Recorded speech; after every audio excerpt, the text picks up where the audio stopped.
নমস্কার বন্ধুরা, আজকে তোমাদের সামনে একটা নতুন ভিডিও নিয়ে আমি হাজির হতে চলেছি। বন্ধুরা, আজকের ভিডিওটি হলো সরষে ইলিশের ভিডিও। বন্ধুরা, আজকে বাজার থেকে একটা বড় সাইজের ইলিশ মাছ নিয়ে চলে এসেছিলাম। তো আমি ইলিশ মাছগুলো পুরো ধুয়ে নেওয়ার পর ওটাতে তেল, হলুদ আর একটু লবণ মিশিয়ে একটা প্লেটের পরে খুব সাজিয়ে রেখে দিয়েছিলাম। আর এদিকে রিয়া নিজের হাতে করে পাটায় একদম সর্ষেগুলো মিহি করে বেটে নিল। এরপর কড়াইতে তেল দিয়ে তেলগুলো একটু গরম হয়ে যাওয়ার পরে তার মধ্যে একটু কালো জিরে আর দুটো কাঁচা লঙ্কা দিয়ে কিছুক্ষণটা নাড়িয়ে কাঁচা লঙ্কা আর কালো জিরেটি ভেজে নেওয়া হলো। এবার এর মধ্যে কিছুটা আগে থেকে কুচিয়ে রাখা টমেটোর কুচি দিয়ে দেওয়া হলো। দিয়ে বন্ধুরা এর মধ্যে কিছুটা জল দিয়ে একটা টমেটোর একটা খুব সুন্দর একটা গ্রেভি তৈরি করে নেওয়া হলো।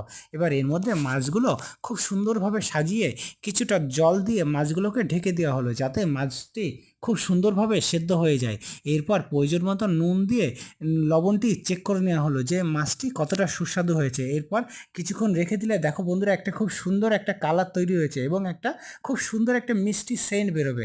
এর মধ্যে আগে থেকে বেটে রাখা সর্ষেটি দিয়ে দেওয়া হলো। এরপর বন্ধুরা আমাদের সেই সর্ষে ইলিশ তৈরি হয়ে গেল।